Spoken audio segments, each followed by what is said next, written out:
está él sentado en el espacio, en nuestra biblioteca de la casa de los abuelos.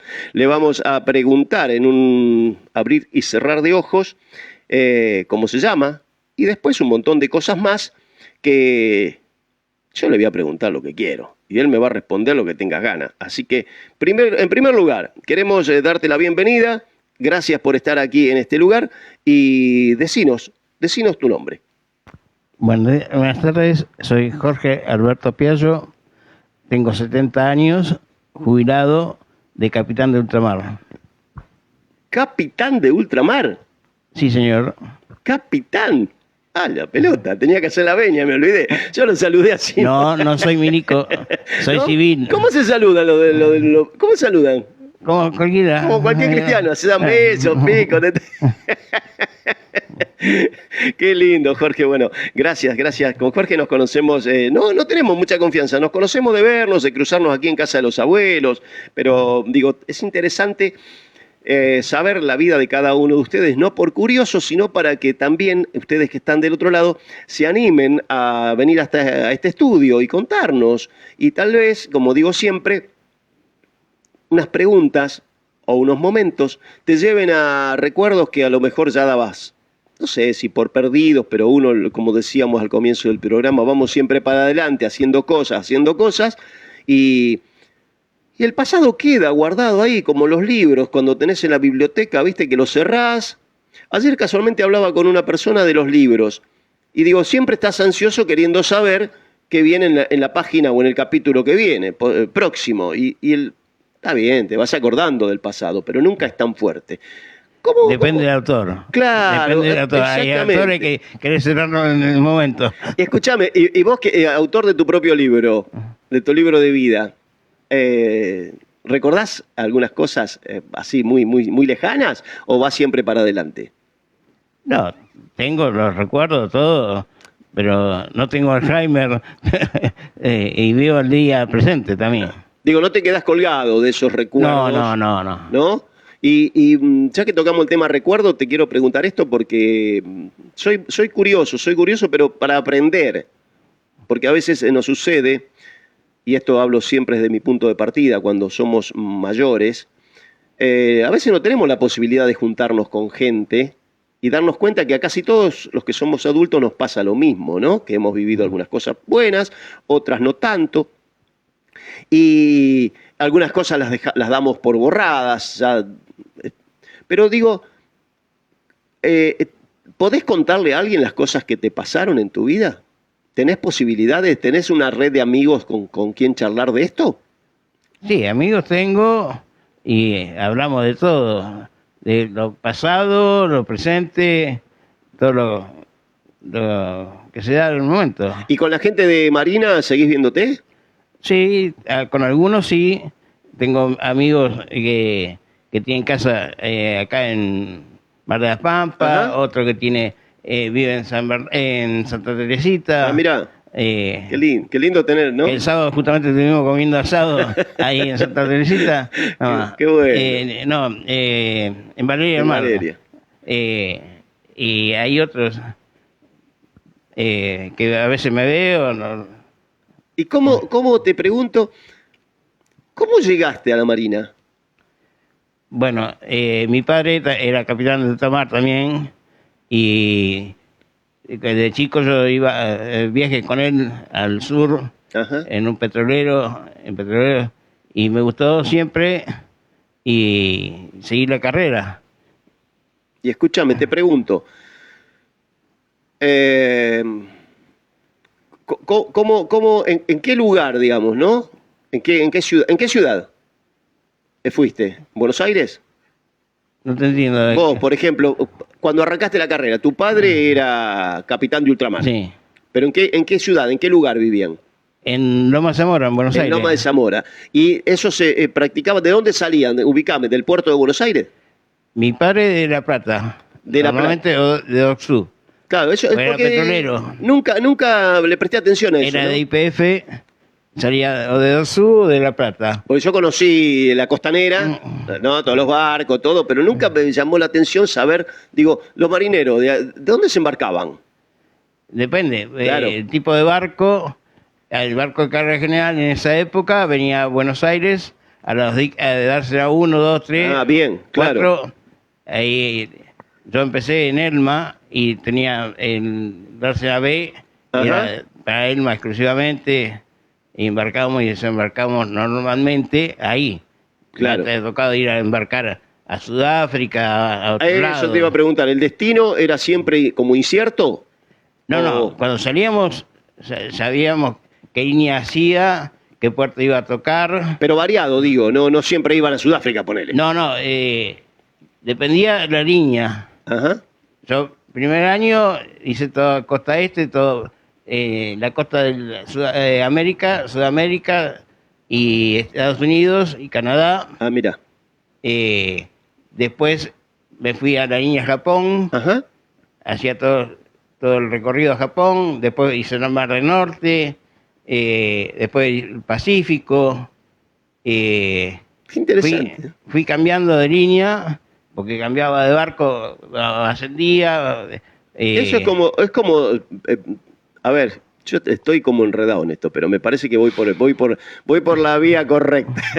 Digo, es como cambiar una línea de aviones, ponele. Está la que va a Estados Unidos o la que va a Mar del Plata. Sí. Vos cambiás de compañía. No, en Elma, por ejemplo, yo tuve Ajá. 8 años, Sí. nada más, y tenía 36 barcos. Bien. Tenía todas las líneas. Ahí vamos. Nada más. Una iba Yo- para un lado. Yo hice primero, del año 78, lo hice todo en un barco a la costa este. Bien. De Ahora va. América. Ahora va. Me bajé, me recibí y cambié de puesto, ascendí de puesto, me mandaron a otro barco, línea Japón. Mira. Estuve 4 años haciendo línea Japón, después volví a ascender y me mandaron a Mar del Norte, a otro barco. Me río porque digo, la gente que está escuchando que conoce de este palo dirá, este conductor, este locutor es un ignorante. Sí, soy un ignorante. Quiero desasnarme, para eso lo trajimos a él, porque me interesa conocer la vida de cada uno y le pregunto. Te voy a interrumpir, ¿eh? Escúchame, ¿qué productos llevaban? ¿También Bueno. variado? Sí, era carga general, en ese momento era de todo, desde caja, cajita, bolsa, bultos grandes, camiones. El primer viaje fuimos a Cuba llevando autos Wow. y trenes. Mirá, Ah. qué bárbaro. Nunca me hubiera imaginado. Auto sí, pero un tren no. Vagones de tren que se habían vendido a Sí. Cuba en la cubierta, iban, Ajá. porque en la bodega no entraban. Claro, qué bárbaro. Y capitán de ultramar, ¿digo Sí, bien? sí. ¿Y tu función cuál es dentro del barco eso? ¿O la de un capitán de ultramar? Mandar el barco. Mandar es el el barco. responsable de todo el barco. No es el que maneja. ¿También? El que timonea. El que timonea. Te dije que era bruto. ¿No? El Pedro Picapiedra está acá. Bueno, para eso, pero para que vos sepas. El que timonea normalmente es el marinero. Ajá. Pero me ha tocado como oficial que el marinero estaba nervioso en un canal y el práctico decir no lo quiero y tener que timonear yo. Wow. Yo lo saqué al marinero para evitar una maniobra. Claro. Nada más. Y el práctico, cuando quise volver al timonel, dijo, no, siga usted. O sea que te hizo hacer doble laburo. Ah. Qué lindo, qué apasionante, ¿no? Y si no, después está el timón automático. Claro. Eh, Y seguramente debe variar la capacidad de los barcos y demás, pero más o menos, ¿qué cantidad de tripulantes viajan ahí? Al principio, te estoy hablando del año 78, 76, 78, éramos normalmente entre 25 y 32, 33, depende del tipo de barco, Claro. depende de la tripulación. Los que iban a Japón, por ejemplo, llevaban enfermera y Claro. médico, los demás llevaban enfermeros solo. Entonces había, en esa época había más oficiales porque había comisarios, radio.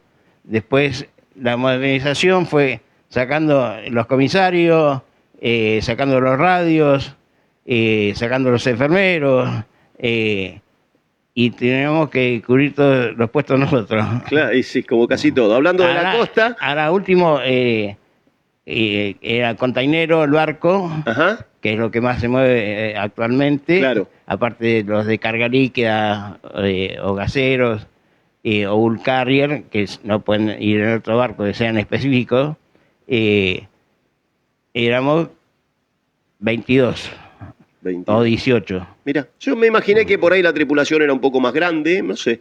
No, cada vez se reduce más. Mira, te decía, hablando de la costa, te manda un saludo grande Patri Parisi, que está en Santa Teresita, una oyente y una que siempre está escuchando Sonidos Infinitos, así que le mandamos un beso grande para Patricia Parisi. Vos sabés que en mi juventud conocí, ahora que hablamos de barcos, tuve un vecino en Quilmes, que él era soldador de barcos. No, de astillero. Bueno, pero vos sabés que me llamaba la atención, yo lo cuento siempre como una pavada, hoy en día todos, ¿no? Uno va aprendiendo, van pasando los años. Un día tuve la necesidad de que este tipo me soldara unas cosas en mi casa, éramos vecinos, casa medianera pegada. Y básicamente estaba armando un chasis para un Mejari yo hacía mecánica en una época de mi vida, y me había ilusionado con hacer un Mejari, pero con chasis de hierro y con un motor de Renault 4L, entonces tenía todo eso armado, pero necesitaba soldar el chasis con doble T del 10. Y había un lugar medio incómodo, y él sabía soldar, entonces vino el tipo, agarró la máquina de soldar eléctrica, dobló el electrodo, lo hizo como una banana, un arco, y lo metió adentro y soldó, ¿no? Y me quedé sorprendido hace 40 años de esto. Nunca más vi, seguramente los herreros que están escuchando esto dirán, sí, esto es normal, pero digo, cómo el tipo me demostró la capacidad que tenía de soldar tan rápido, tan fácil, la destreza más que nada, y siempre me llamó la atención esto, ¿no? Porque él me decía, salía con su bolsito de ahí de Quilmes, cerca del cruce Varela, y se iba a soldar barcos, era su laburo, y todos los días tenía laburo de eso, en los astilleros. En el dique seco. Qué bárbaro. Qué loco. Cuando hay que cambiar chapas Claro. o algo, y tiene que ser un soldador experto. Claro, porque me no imagino. cualquiera suelda la chapa del barco, tiene 5 o 7 centímetros de ancho o más. Ah, la pelota. Es una pared. Es un blindaje. Claro. Tiene Claro. que Uno ve. resistir todo. El peso del barco son cientos de miles de toneladas, y aparte la fuerza del mar. Golpeándote constantemente. Mirá, ¿viste? ¿Ves lo que aprendemos? Te dije que todos los días que venís a la radio, martes y jueves a partir de las 12 del mediodía, aprendés de todo. Hoy vas a ser un navegante de agua dulce. No, agua salada. Marinero de agua dulce le mandaba. El caballero de la... ¿Cómo era? Bueno, no me voy a acordar ahora. Escúchame, ¿cuántos años trabajaste ahí? 30. 30 años. ¿No hiciste otra cosa, digamos, estudiaste, te metiste ahí en la Marina y te dedicaste a eso? Sí. Y viajaban, ponele, ibas a Japón, Sí. volvían y tenían, como así tienen los policías, digamos, tiempo libre hasta volver a salir, o salían uno atrás de otro. Bueno, el viaje a Japón al principio eran 6 meses, de que salíamos a que volvíamos. Estábamos 10 días, 15, y otra vez 6 meses. Y a la vuelta me quedaba 6 meses de licencia. Ah, bueno. Ahí tenía otro color. Hacíamos 2 viajes por uno. Y actualmente están haciendo 1 por 1. Che, Rubén Batista, ¿lo conocías? Rubén Batista, nuestro amigo, compañero, bailarín de tango, te mando un abrazo grande, que te está viendo también. Mirta Parisi, que es la hermana de Patricia, ella está en Claypole y en este momento a través de las redes sociales te está viendo y te manda un saludo grande. ¿Cuánta gente linda se va sumando? Es súper interesante lo que nos estás contando, Jorge, porque a diferencia de los que vamos y venimos todos los días a casa del trabajo, que a veces uno se queja, tengo que ir a laburar otra vez, de repente hay que mentalizarse también, ¿no? En salir, en este caso, 6 meses a Japón, dejando familia, me imagino, ¿no? Postergando su vida con todas las pequeñeces que suceden en cada momento del día, hijos, esposa, digo, ¿cómo está bien, te gusta, te gusta, es tu pasión, digo, pero llega un momento que la cabeza camina o no. Depende de cada uno. No es un trabajo para cualquiera, no Claro. lo puede hacer cualquiera porque no está mentalizado. Hay que bancarse, no estar la fiesta, no estar los cumpleaños, no estar el aniversario. Claro, por eso te pregunto. Y cuando estás las 24 horas del día en el trabajo. Exacto. No te vas a tu casa y te desconectar. Claro. Estás las 24 horas. Por eso es un trabajo que tiene un régimen especial de jubilación. Claro. El desgaste psicológico, no sé si tanto físico, que seguramente lo es, pero psicológico me parece que es importante, ¿no? Desgaste, por decirlo de alguna manera. Ujú. Porque como... ¿Le hacen psicofísico? Sí. También, como los pilotos. Y todos los años hay que hacer la realización de prefectura y la de la RT. Claro. ¿Cuántas cosas? Voy a contar esto que siempre digo, esta es una charla de amigos, lo traemos acá al estudio y tal vez a vos te interese más lo que va a decir Jorge que lo que te diga yo, pero uno se siente a veces muy pequeño ante cosas tan grandes, aunque parezca que no, por lo menos desde mi mirada, lo que le sucede a Jorge, porque vuelvo a repetir, yo que siempre trabajé cerca o lejos de mi casa, en el día volvía, a la noche volvía a dormir a mi casa. Entonces digo, no es para victimizarlo ni para... Pero digo, hay que estar, como decía recién él, 6 meses fuera de la familia, volvés y tus hijos crecieron, ya son 6 meses más grandes, los cambios, ¿no? Y a mí me pasa esto, que digo, cómo el ser humano se adapta a muchas cosas, más allá del gusto, ¿no? Porque si te gusta, si no te gusta, no laburás de eso, te va a otra cosa. Pero seguramente hay gente que en algún momento dijo, yo de acá me bajo, no quiero volver, ¿no? Y... ¿Lo pensaste alguna vez? No.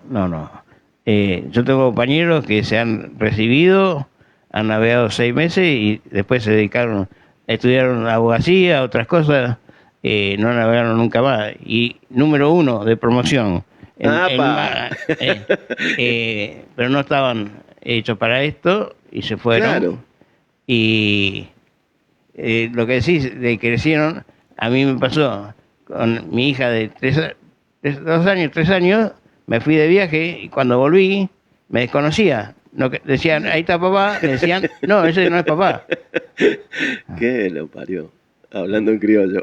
me quedé. Sí, por eso digo, uno que vive cotidianamente la crianza, la convivencia, que a veces el ser humano, digo, y esto me hago cargo de lo que digo, el ser humano es inconformista, ¿no? El ser humano nunca te gusta, digo, si todos los días vas a laburar y volvés y todos los días tengo que venir, toda esta rutina me tiene cansado. Y a lo mejor en el caso de Jorge no, pero por ahí en el caso de algunos otros, digo, estoy repodrido de viajar 6 meses y no ver a mi familia. Digo, el equilibrio en la vida misma es muy difícil de encontrar. Esta es mi opinión. Ahora pregunto, si me querés me respondés y si no, seguimos hablando de barcos. ¿Encontraste parte de ese equilibrio de la vida ahora, en estos años? Bueno, yo pienso que toda mi vida fue equilibrada. Bien ahí. Traté de mantener el equilibrio siempre. Bien. Porque, mira, antes que ustedes llegaran, le decimos a ustedes, porque como ustedes no lo ven, pero tenemos invitados aquí en el estudio. Nos estamos mejorando, estamos poniendo, vamos a poner un servicio de catering, todo para que los invitados que vengan se sientan cómodos. Antes que ustedes llegaran, estuve hablando con los chicos del taller de al lado de música y me encontré con un montón de personas, entré a saludarlos y me encontré con un montón de personas que nos conocemos hace muchos años, con los cuales algunos, sus hijos, fueron compañeros de escuela de mis hijos. Y yo no tengo relación con ellos, los conozco de la villa, de verlos. Entonces una señora me saluda a tu hijo mayor, me dice, ¿no? Entonces, bueno, ¿y cuántos años tiene? Y empezamos a charlar y empezaron a coincidir en esto. Ellos encontraron de alguna manera, no sé si la palabra es equilibrio, pero un momento ideal de disfrutar en primera persona cosas que postergaron de jóvenes, ¿no? En este caso, la música. Y los escuchaba y se reía y cantaban, digo, sin esa preocupación de ir 6 meses al barco o de ir todos los días a laburar. Jorge nos está diciendo que él encontró su equilibrio casi toda su vida y lo buscó, y me parece maravilloso, porque yo les contaba mi ejemplo, ¿no? Uno hizo siempre en la vida, o trató de hacer lo que creía que debía hacer, que era trabajar, criar los hijos, que no está mal, no estoy poniendo en tela de juicio si está bien o está mal. Digo, pero también postergó, en mi caso hablo, muchas cosas que me hubiera gustado hacer, que ahora tengo el tiempo de hacerlos. Por eso le preguntaba a Jorge si él estaba de alguna manera en esa etapa de la vida donde hace lo que se le canta la gana. ¿O siempre lo hiciste?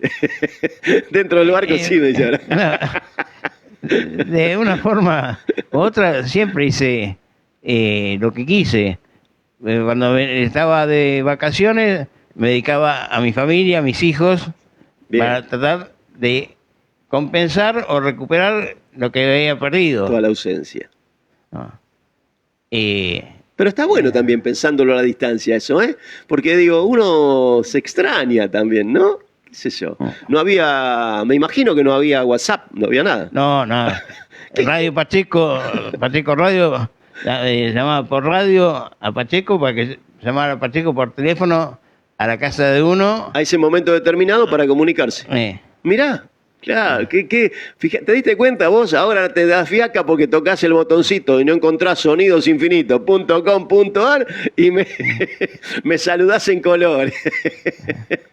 Y el tipo tenía que hacer todo un proceso y que la señora estuviera. Porque parece, no, me fui a comprar al chino.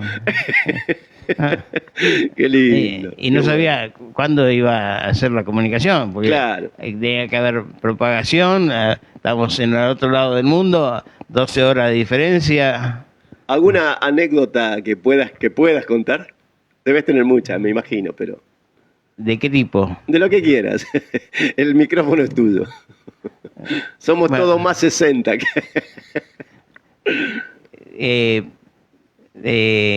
Ver en el medio del mar, en el medio del Índico, no habiendo nada, pero nada, a menos de 600 kilómetros de tierra, y en el horizonte, a 20 kilómetros, salir del agua, algo al cielo y desaparecer. No. A la madrugada, a las 6 de la mañana. No. ¿Y nunca supiste? No. En esa época tampoco había teléfono para sacar fotos, nada. No, estaba con un marinero que cuando vio eso me dijo, voy a buscar la cámara de fotos, y no volvió nunca más. Hasta la otra guardia no volvió. Qué lindo lo que nos estás contando. Qué loco, qué mal. Bueno, ¿tenés más? Contame alguna más, me interesó.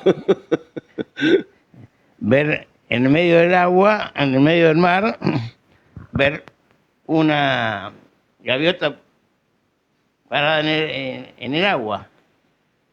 Y decir, acercate un cachito al micrófono, así la gente. ¿Cómo puede ser? Sí. No, cuando nos arrimamos, estaba parada sobre una tortuga gigante. ¡Wow! No. ¿Y alcanzaron a verlo con alguna larga vista, con alguna cosa, no? Le pasamos cerquita. A 50 metros o menos. Mirá, sí. Qué bárbaro. Escúchame, ¿y tormentas? Me imagino que sí, ¿no? Sí, he agarrado cola de tifón, he tenido que ir a fondear a Vietnam. Feo eso, ¿no? Para esquivar un tifón. Momento trágico, ¿no? De alguna manera. No sé si trágico, pero digo... Sí. No agradable. He tenido una tormenta en el Golfo de San Jorge que hundió el barco. ¿Y se bajaron de tu barco? Y quedamos encallados y tuvo que venir prefectura a sacarnos con el helicóptero y después se terminó hundiendo el barco. ¿Qué lo parió? ¿Viste? Vos los mirás en la película, mirás el Titanic y decís qué historia de amor aparece, y el otro está ahí, se le llena la cocina de agua, no de humo. Hablando de cocina, después me vas a contar, ¿no? Porque me dijeron que cocinás Muy bien. No sé. Yo tengo unos informantes que... Bueno, escúchame, no te vayas, quédate ahí. 2255. 525345 la vía de comunicación para que me digas si lo estás viendo a Jorge Piaggio. ¿Piaggio? ¿Dije bien? ¿Piaggio? Italiano, ¿no? Genovés. Genovés. Y escucharlo por la radio 87.9, Radio Municipal. Estamos en este programa loco del mediodía de Casa de los Abuelos que se llama Pasaron Cosas. Y Jorgito, mi querido amigo, invitado de hoy, mirá las cosas que te está contando y le vamos a seguir preguntando. No me quiero meter mucho en algunas cosas, pero le voy a preguntar. ¿Naciste en Loma de Zamora? Sí. ¿Lugar? En el Hospital Gandolfo. Yo nací en La Más, pero ¿qué le importa a la gente? El Remedio Escalada. Imagínate, Loma de Zamora, Banfield, ¿no? Temperley, toda esa zona. Qué lindo, Loma de Zamora. Yo me iba a pasear a Boedo. Boedo era la principal de Loma de Zamora, ¿no? No, La Prida. La Prida, bueno, íbamos ahí a la paralela. Bueno, íbamos a pasear por ahí con mi madre, decía, vamos a Loma de Zamora a comprar cosas, tomábamos el 318 ahí en la esquina de mi casa y nos íbamos a Loma de Zamora porque Lanús ya no tenía las cosas que buscábamos. Siempre fue como mayor. Es como viajar de Gesell a Mar del Plata, para no tan lejos, pero vas que estás del otro lado, digo, nos íbamos a Mar del Plata, que es una ciudad mucho más grande, con más cantidad de ofertas, si querés, en todo tipo. Querías comprar ropa, en Lanús había, pero no tanta como en Loma de Zamora. Querías comprar calzado, andate a Loma de Zamora, que había otra variedad. Mirá vos. Así que, ¿y naciste y viviste ahí cuánto tiempo? ¿Toda tu vida? Viví hasta los 28. Mis padres murieron ahí, vivieron hasta mi padre 96, mi madre 90. Después me fui a un departamento que había comprado en Capital. Uh-huh. Después me casé, volví a Loma de Zamora con mi familia. De ahí me fui a General Pacheco. Y en 2018 nos vinimos para acá. Ahora me vas a contar eso. Escúchame, en Loma de Zamora hiciste primaria y secundaria. Sí. Y después la escuela náutica. Después lo del quinto año tenía. Sí. Después del quinto año, la escuela aeronáutica. No, Escuela Nacional de Náutica. Náutica. Ah, de náutica. ¿Y eso dónde estaba? En Retiro, frente al Sheraton. Ah, mirá. Dentro del puerto. O sea que te ibas de Loma de Zamora, te ibas en el tren. No, en el Roca, el colectivo. En el Roca, el 54. Sí. Era. El amarillo.